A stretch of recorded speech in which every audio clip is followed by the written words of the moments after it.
안녕하세요. 오늘 마지막 발표를 진행하게 될 조성찬입니다. 아까 인사를 드렸는데요. 또 인사를 드리게 되었습니다. 이제 저는 이제 학부 전공이 이제 도시 계획이었어요. 그래서 토지를 이제 중요한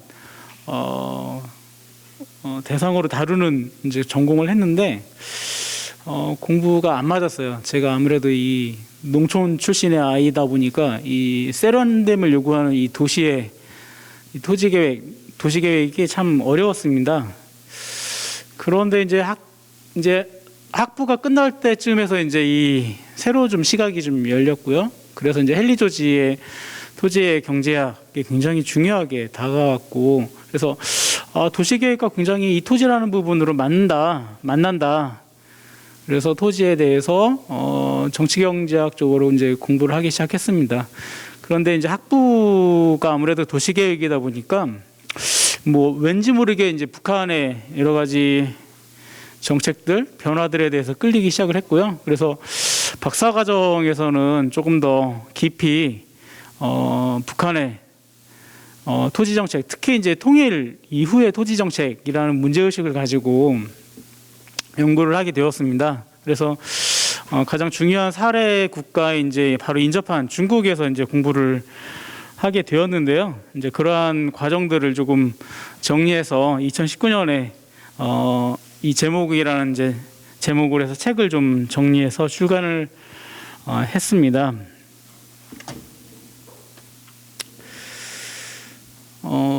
나름 이제 긴 시간 이제 공부하고 생각한 것들을 정리해서 이제 책으로 정리를 했고요. 사실 중요한 제 지식의 기반은 이미 김윤상 교수님과 이 자리에 계시지 않은 연구자들의 중요한 연구에 기반을 하고 있다라는 것을 말씀을 드립니다.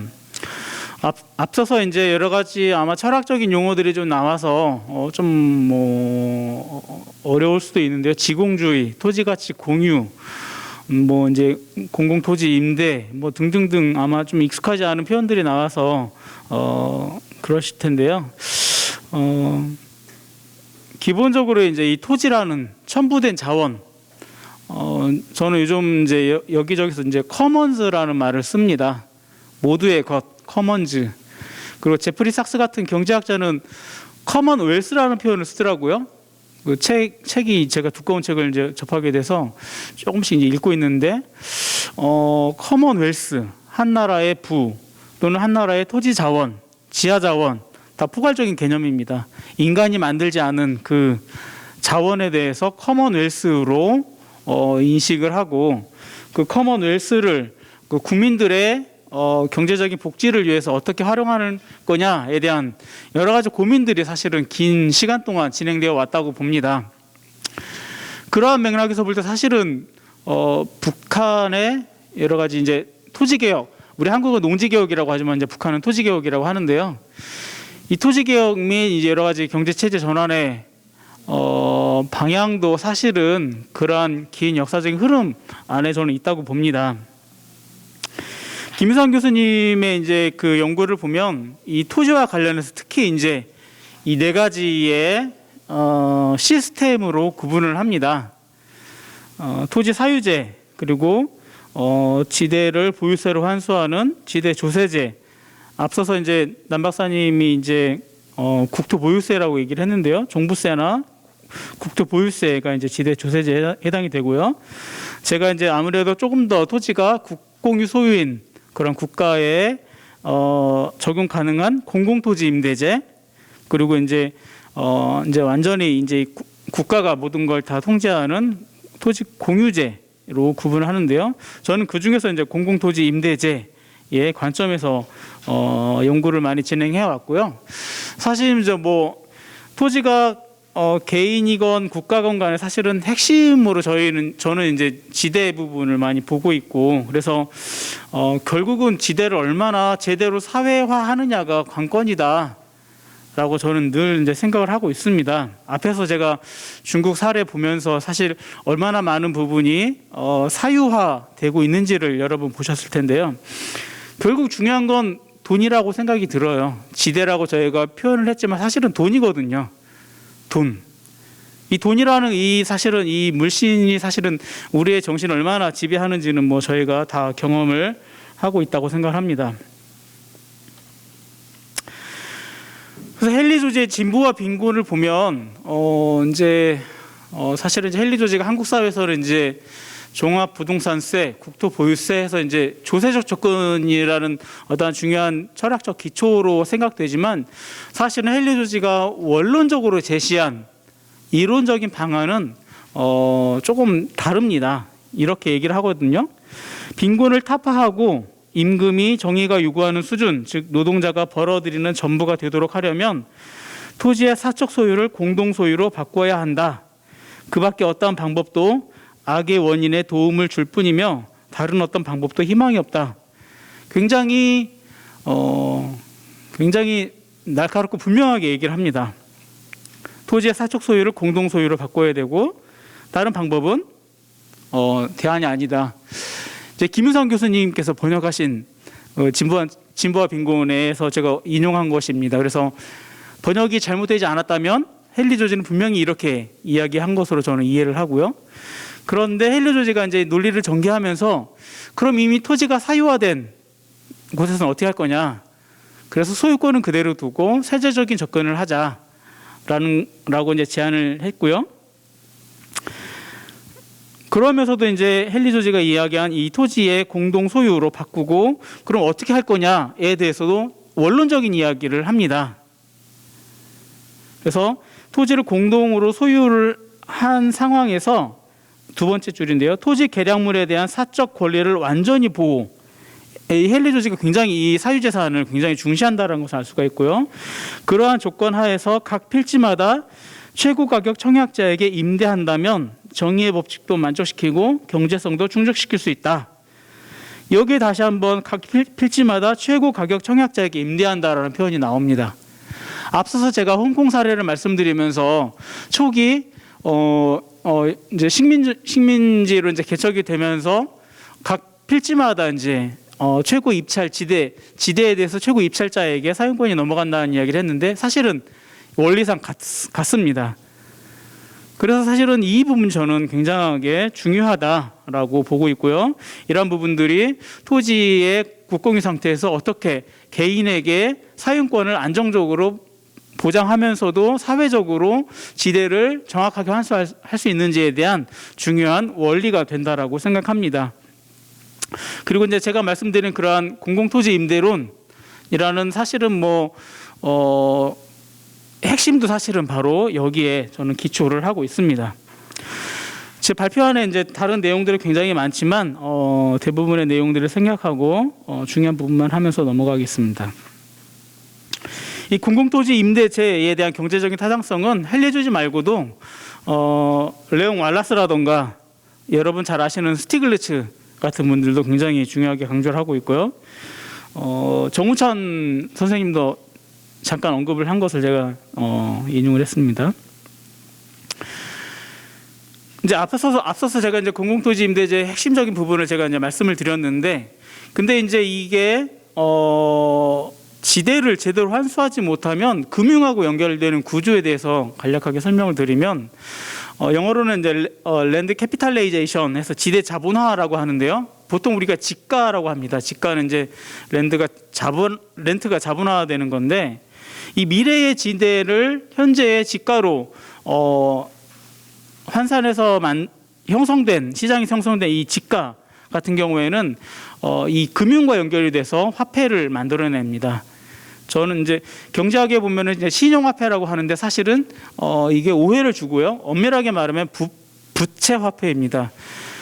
토지를 담보로 화폐가 만들어지지만 사실은 빚을 기초한 화폐를 만들어내는 거고요.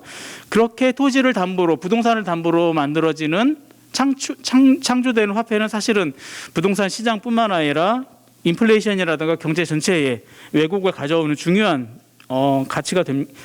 근거가 됩니다. 따라서 이 매년 지대를 정확하게 환수한다면 이 부동산 담보의 기초가 되는 부분이 굉장히 많이 약화가 되고 그로 인한 화폐 창조가 굉장히 줄어들기 때문에 이 토지와 금융이 만들어내는, 저는 이제 토지금융 매트릭스라고 표현하는데요. 그러한 경제 구조가 조금 더 건강한 경제 구조로 바뀔 수 있다라고 저는 생각을 합니다. 저는 이런 맥락에서 북한에도 건강한 경제체, 경제 시스템이 마련이 되어야 된다고 생각하는데요. 앞에서 이제 뭐 말씀드렸고 정은희 박사님도 이제 이야기했지만 안타깝게도 북한의 여러 가지 개혁 방향이 좋은 지점으로 바뀌는 부분도 있지만 좀 안 좋은 지점도 사실은 공존하고 있는 상태입니다. 지금 이제 굉장히 혼합된 상태에서 어떻게 북한의 토지 개혁이 올바른 방향으로 나아갈 수 있을 것인가에 대해서 사실은 굉장히 고민이 많고요. 그런데 앞에서 이제 그 권은민 선생님께서도 말씀드렸다시피 우리가 북한에 대해서 북한의 토지 정책을 설계할 수 있다. 사실은 제가 이제 박사 논문 이제 그 답변할 때 자네는 북한에서 왔나라는 질문을 받았거든요. 그러니까 그 중국 학자들이 이해가 안 되는 거죠. 남한의 학자가 북한의 토지 정책에 대해서 연구하고 어떤 대안을 제시한다? 이게 맥락이 잘 이해가 안 되는 거예요. 그래서 저도 그런 부분들에 대해서 고민을 좀 하면서 어떻게 하면 더 좋은 방안에 대해서 북한에게 우리가 자문할 수 있을까, 제안할 수 있을까의 접근법을 많이 취하게 됐습니다. 그리고 교류 협력의 과정에서 어떻게 하면 더 나은 정책으로 전환이 가능하도록 지원할 수 있을까에 대한 접근법으로도 많이 고민을 하고 있습니다.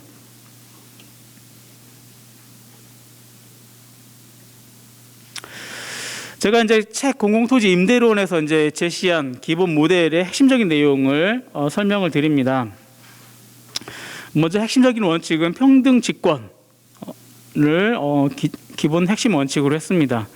그리고 토지 사용권의 분배 및 이용 원칙에 있어서는 여러 번 강조했듯이 시장 경쟁 방식을 통해서 매년 납부하는 지대를 결정을 해야 된다. 그리고 그 사람에게 토지 사용권을 분배한다라는 거고요. 다음으로 토지 사용권, 중국에서 토지 사용권은 물권입니다. 아마 법을 좀 아시는 분들은 물권의 개념을 아실 텐데 기본적으로 양도와 재임대, 저당, 증여 상속이라는 물권적인 보호가 됩니다. 세 번째, 개인, 기업의 합법적인 토지 사용권이 보호가 되어야 되고요. 만약에 사용권을 기한 내에 회수하는 경우에는 합당한 보상이 주어져야 합니다. 그리고 이건 이제 제 새로운 주장, 독특한 주장인데요. 토지 사용권 기한은 뭐 50년, 뭐 70년이 아니라 그 도시계획 주기랑 연동해서 진행하는 것이 가장 바람직하겠다라는 생각을 합니다. 그리고 토지 사용권을 연장할 때에는 그 당시 시장지대로 재평가된 지대를 납부하는 조건으로 연장을 해야 된다라는 것이고요. 세 번째 카테고리 토지의 연조제, 아마 좀 낯설 텐데 토지 연조제 실시 원칙을 보면 개인과 기업, 공공기관 모두 지대를 납부합니다. 핀란드가 굉장히 중요한 사례입니다. 공공기관까지도 지대를 납부한다는 것은 중요한 이야기입니다. 그리고 매년 지대를 징수하고요. 그리고 조세 대책, 이 부분이 사실은 한국 기업이 만약에 북한 진출할 때 대부분 토지 부분에 대한 부담을 낮추려는 경향이 강합니다. 그건 뭐 대부분의 산업단지, 경제특구 다 마찬가지인데요. 저는 이 부분이 굉장히 안타까워요. 토지 부분에서 제대로 된 지대를 환수를 하고 법인세나 근로소득세 부분, 다른 부분들을 줄이는 방식으로 조세 대체로 가야 되지 않나라는 생각이 이제 제 생각은 아니고 헨리 조지의 생각인데 그런 방식의 이 설계가 잘 안 된다는 게 굉장히 안타깝습니다. 그리고 중국처럼 이제 토지 출량제, 아까 말씀드렸는데 토지 출량제인 경우에는 계약 기간이 끝나면 토지 연조제로 전환하는 구조로 가야 된다. 이것은 북한의 경제 특구도 마찬가지입니다. 북한의 경제 특구도 개성공단도 이제 50년 내 일시불 방식이 있습니다. 일시불 방식과 매년 토지 사용료 방식이 있는데 그런데 이제 일시불 방식이 더 중심된 방식이어서 사용권 기간이 끝날 때에는 토지 연조제 방식으로 무게 중심이 바뀌어야 된다라고 생각을 합니다.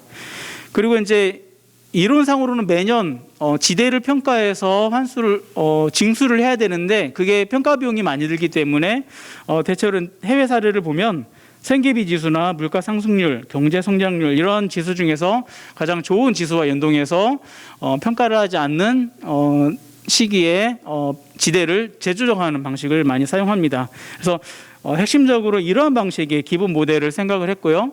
이러한 구조에서 북한의 현재의 모습들을 간략하게 스케치하고 마무리하도록 하겠습니다. 자꾸 넘치네요. 시간을 보내네요. 제가 이게 능력이 부족해서 그렇습니다.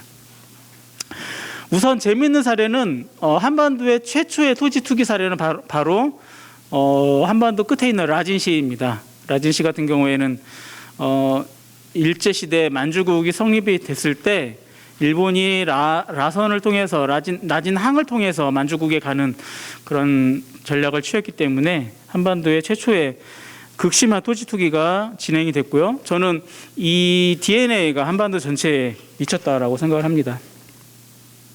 그리고 화해 국면에서 남북한의 토지 투기, 북한을 둘러싼 토지 투기가 전개된 것을 알고 있고요. 그리고 정문희 박사님 발표에서도 이야기했지만 북한 내에서 토지 투기가 진행이 되고 있는 것을 볼 수가 있습니다.